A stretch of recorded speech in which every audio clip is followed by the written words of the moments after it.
नमस्कार साथियों, स्वागत है शेर शाह तक इस एपिसोड पे। मैं हूं आपके साथ जितेंद्र कुमार। साथियों, आज बिहार की राजनीति में क्या होने वाला है और क्या होगा और क्या हो सकता है, इस बात को लेकर के पूरे दिन गर्माहट, राजनीतिक गर्माहट बना रहता है। जैसे ही रामलला के विराजमान हो गया, अयोध्या के राम मंदिर में रामलला के प्राण प्रतिष्ठा के बाद मीडिया के एक बड़े से खेमे के बीच एक ही एजेंडा होता है कि बिहार में क्या हो रहा है। अगर सच में ये सारे मीडिया अगर नहीं होते, तभी मैंने स्ट्रीम मीडिया के भीतर कहीं ना कहीं खबरें होती। शायद इसलिए भी होता क्योंकि पटना के भीतर जो कुछ भी हुआ वो कहीं अनप्रेसिडेंटेड, अप्रत्याशित जरूर आप कह सकते हैं। उस अप्रत्याशित होने के भीतर उसके पीछे क्या क्या खेल था और क्या क्या चीजें थी और कैसे जिस दिशा में बिहार की राजनीति बढ़ रही है, उसमें बिहार के सीएम, बिहार के मुख्यमंत्री नीतीश कुमार से भारतीय जनता पार्टी उतनी डरी सहमी प्रतीत नहीं होती है जैसे उसे कार्यवाहक मुख्यमंत्री के रूप में नीतीश कुमार से उसके कल्पना मात्र से ही बीजेपी डर रही है। पटना के भीतर क्या होता है जो कार्यवाहक नीतीश कुमार के दिशा में जाने की दिशा में आगे मजबूर कर रहा है, जरा इसी बात को आज समझते हैं।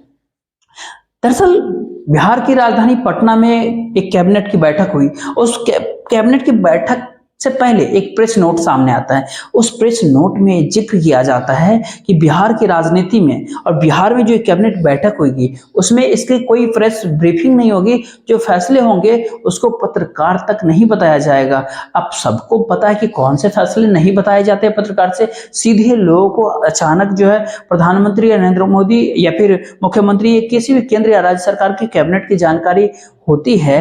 वो दरअसल बहुत बड़े फैसले होते हैं। अब मतलब नोटबंदी सीक्रेट बात होती है, किसी मीडिया में नहीं जाता है। विधानसभा लोकसभा को अचानक भंग करने का फैसला, इस तरह की चीजें, ये फिर कुछ ऐसे जो काफी सेंसिटिव मामला हो। अब पूरी बात तो ये है जो कि विधानसभा भंग करना चाहते हैं बिहार में नीतीश कुमार। अब पूरी इसी कवायद में जो राजनीतिक ड्रामा बिहार के भीतर होता है उसमें नीतीश कुमार के सबसे करीबी लोगों में शुमार किए जाने वाले अशोक चौधरी नहीं दिखते हैं। भारतीय जनता पार्टी के बिहार में दिखने वाले, भारतीय जनता पार्टी के नए नवेले चौधरी, भारतीय जनता पार्टी के सबसे ताकतवर नेता अमित शाह के मंत्रालय में, अमित शाह के मंत्रालय में नित्यानंद राय, ये मंत्री जी ये नहीं दिखे। कौन सा खेल हो रहा था? जो दिख रहे थे वो इतने बड़े खिलाड़ी नहीं होते। तो फिर आखिर होता क्या है कि दरअसल ये पूरा का पूरा खेल जो होता है ये अपने आप में काफी दिलचस्प होता है। वो खेल दरअसल ये होता है कि बिहार में नीतीश कुमार को अब ऐसा लगा है कि जिस प्रकार से गोदी मीडिया जो परसेप्शन बनाता है, कुछ ऐसे हमारे जैसे लोग भी हैं जो परसेप्शन बिल्ड करते हैं। इस परसेप्शन बिल्ड किया जाता है कि बिहार में जेडीयू की सरकार अब टूटी तब टूटी, कभी भी नीतीश कुमार अपनी पाला बदल सकते हैं, कभी भी तेजस्वी यादव बिहार के मुख्यमंत्री बन सकते हैं। इस तरह की बातें लगातार चलती रहती है। यानी किसी न किसी प्रकार से ये मेन स्ट्रीम मीडिया से और कुछ पत्रकार जो हैं, जो बड़े मीडिया से हाउस है, उन लोगों को ये बात हजम नहीं होता कि मौजूदा गठबंधन के तहत नीतीश कुमार मुख्यमंत्री और आज सरकार चल रही, जो आज की सच्चाई है। ये बात करीब 1.5 वर्षों से, जब से ये सरकारें बने हैं तब से ही ये बात नहीं पच रहा है किसी को। काफी लोगों को नहीं हजम होता है। नीतीश कुमार ने ये बात समझ गया है कि अब ये चुनाव का समय है। अब परसेप्शन के खेल में लालू यादव का परिवार और राष्ट्रीय जनता दल चुनाव के समय के परसेप्शन बिल्डिंग के माहौल बनाने के खेल को जितना जल्दी समझ जाए उतना बेहतर होगा।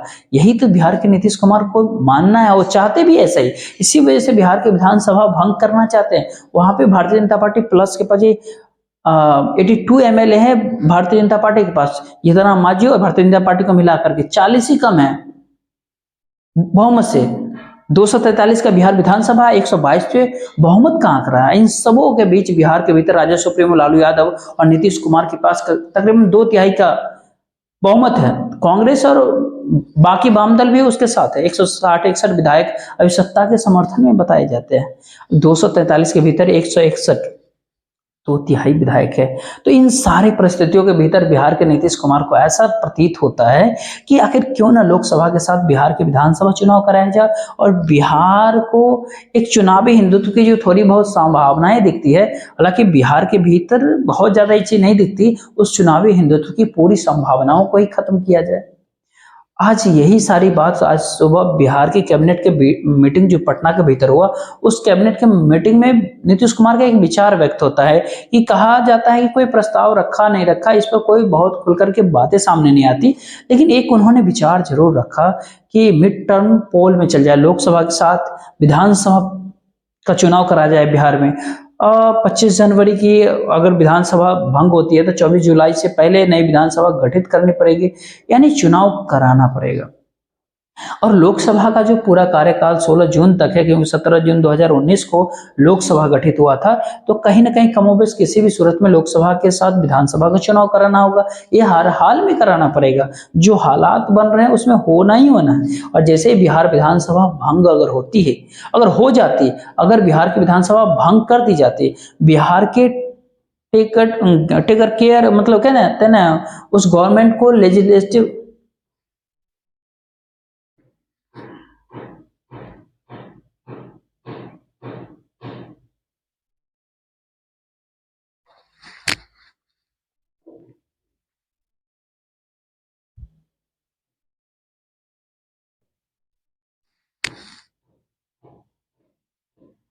भंग अगर कर दी जाती बिहार की विधानसभा, बिहार की केयरटेकर सरकार गवर्नमेंट हो जाती है, केयरटेकर गवर्नमेंट को लेजिस्लेटिव फैसलों को सोल्व करके तमाम मामलों में एक तरह से कहने बिहार विधानसभा की सरकार की तरह ही अधिकार प्राप्त है। संविधान में कार्यवाहक सरकार की कोई व्यवस्था नहीं होती है।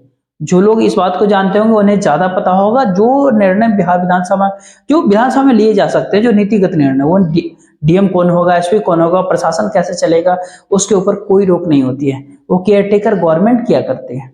और बिहार विधानसभा भंग करने वाली सरकार को आप बर्खास्त भी नहीं कर सकते, राष्ट्रपति शासन भी वहां नहीं लग सकते, क्योंकि वो गवर्नमेंट अस्तित्व में है। बहुमत में रहते हुए, ऐसे कहे कि 2/3 बहुमत में रहते हुए बिहार विधानसभा भंग किया जाए, इस तरह की बातें मतलब बहुत ही, अगर केयरटेकर गवर्नमेंट को बन जाने के, बिहार विधानसभा को भंग हो जाने से पूरा का पूरा एक माहौल ही बिगड़ जाता। ऐसे कहेंगे बीजेपी यानी भारतीय जनता पार्टी के साथ साथ पूरा मीडिया का एक जायका ही बिगड़ जाता कि आप कौन सी खबर चलाए। कैसे नीतीश कुमार की सरकार में उछाला जाए बात, ये सरकार अब गिरने वाली है, क्योंकि बिहार विधानसभा तो वह नहीं, सरकार गिरेगी विधानसभा में, बनेगी विधानसभा में। जब तक नई विधानसभा नहीं होगी तब तक ये इस तरह की खबर नहीं चला सकते।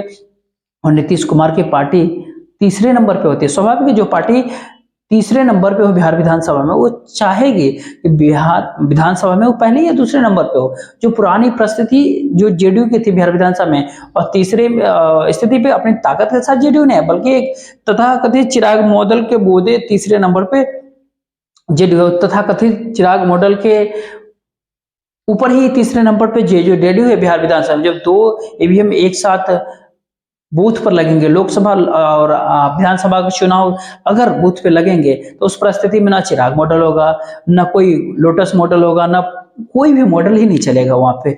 मॉडल केवल चलेगा तो वही चलेगा जिसके सामाजिक समीकरण काफी मजबूत होंगे। 40 + 243 283 के सीटों के ऊपर जो चुनाव होगा, जो होगा वो वही होगा जो समीकरणों के मामलों में जिसका पलड़ा भारी होगा। आज के दौर में, आज के समय में भारतीय जनता पार्टी के लोगों से अगर निजी तौर पे अगर कैमरा हटा करके अगर कोई बात करता है, तो यही बात करते हैं नीतीश कुमार के पास जो है करीब 12 से 15% वोट है। राष्ट्रीय जनता दल के बारे में कहने में कोई दो राय नहीं होती कि वो एक खास समुदाय के प्रतिनिधित्व करने वाली है, उसे पकड़ रखने वाली पार्टी है। यादव समुदाय 14% के आसपास वोट उनका भी है, और दोनों को अगर मिलाया जाए तो ये 27-28% का आंकड़ा हो जाता है। जब इसमें बिहार की बात करें, पूरे देश की बात करें, तो बिहार के करीब 82% हिंदू वोटर्स के भीतर करीब 27-28% मिनिमम, कम से कम वोट लालू यादव और नीतीश कुमार के संयुक्त ताकत के पास है। तो सीधा मामला जाकर के अटकता है कहाँ? 18% अल्पसंख्यकों के हाथ में।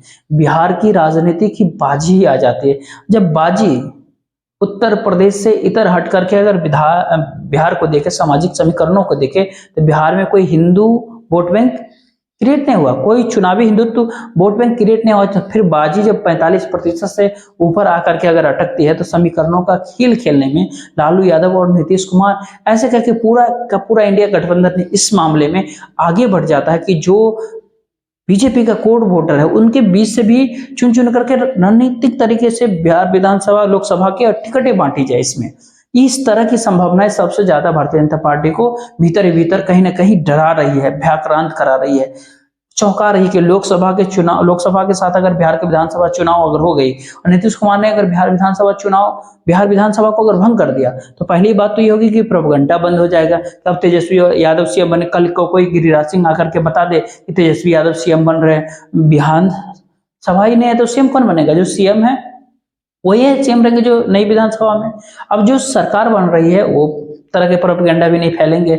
अगली बात, जो बिहार की पूरी राजनीतिक गलियारा है, और फिर जब एक बार बिहार की 283 सीटों पे जब वोटिंग का नौबत आएगा, उस परिस्थिति में एक ऐसी वोट पे खड़ी होगी बिहार जहां पे कहीं 34% परिवार को 2-2 लाख रुपए नीतीश कुमार जो देने की ऐलान कर दिया, पहले किस दे दी जाएगी? यही कोशिश हर विधानसभा की बैठक में होती है कि एक रेजोल्यूशन तैयार हो जाए, एक सहमति बन जाए, बजट के जगह लेखा अनुदान लाया जाए। 4 महीने का जो अंतरिम बजट कहते हैं, जो केंद्र सरकार लाने वाली है लोकसभा के कारण से, तो बिहार के भीतर भी एक अंतरिम बजट के लिए एक लेखा अनुदान लाया जाए, उस लेखा अनुदान को पारित करा करके बिहार विधानसभा भंग किया जाए। और इसी बात के ऊपर नीतीश कुमार की सरकार जो है ना, कैबिनेट के भीतर फोकस करना चाहती, लेकिन मतक नहीं बनता है, सहमति नहीं बनती है। इस बात को एक तिल का तार बना दिया जाता है। लालू यादव के यहाँ बैठकें की दौर जारी है, उनकी राजद की पार्टी के नेताओं के, विधायक दल के नेताओं की जारी है, बैठक हुई भी है। कहीं राजद के लोगों का भी ये मानना है, रोहिणी आचार्य ने जो कुछ भी ट्वीट किया, 3 ट्वीट किया, उससे भी उसको हटा दिया, डिलीट भी कर दिया। राजद के एमएलए भी कहते हैं कोई खतरा नहीं। केसी त्यागी जेडीयू के जो नेता है वो कहते हैं इंडिया गठबंधन सलामत है। नीतीश कुमार के काफी करीबी माने जाने वाले चौधरी जी वो कहते हैं कि वो बिहार शरीफ जा रहे हैं, बिहार मतलब तमाम तरह के बातें चल रही है। खतरा कैसे? नीतीश कुमार अपने घर के भीतर बैठक, राष्ट्रीय जनता दल अपने घर में नेताओं के साथ बैठे तब खतरा, शिवानंद तिवारी और कुछ बुतरे वरिष्ठ नेता मुख्यमंत्री से मिलने जाए तो खतरा। तो कौन सी ऐसी परिस्थिति है जिसमें मीडिया के बड़े से खेमा कहे कि खतरा नहीं है? दिल्ली के भीतर भारतीय जनता पार्टी ने भाजपा के नेताओं की बैठकें बुलाई, बिहार भाजपा के नेताओं की बैठक बुलाई, जेपी नड्डा और अमित शाह के प्रभारी विनोद तावरे, प्रदेश अध्यक्ष सम्राट चौधरी, बिहार के उप मुख्यमंत्री रही बीजेपी कोटे के भीतर नीतीश कुमार, रेणु देवी, तमाम सारे लोग भी। बहुत सारी खबरें फैलती है कि उसी जहाज से, जिस फ्लाइट से सम्राट चौधरी दिल्ली गए, नीतीश कुमार के राजनीतिक एडवाइजर केसी त्यागी भी जाते हैं उसी फ्लाइट से।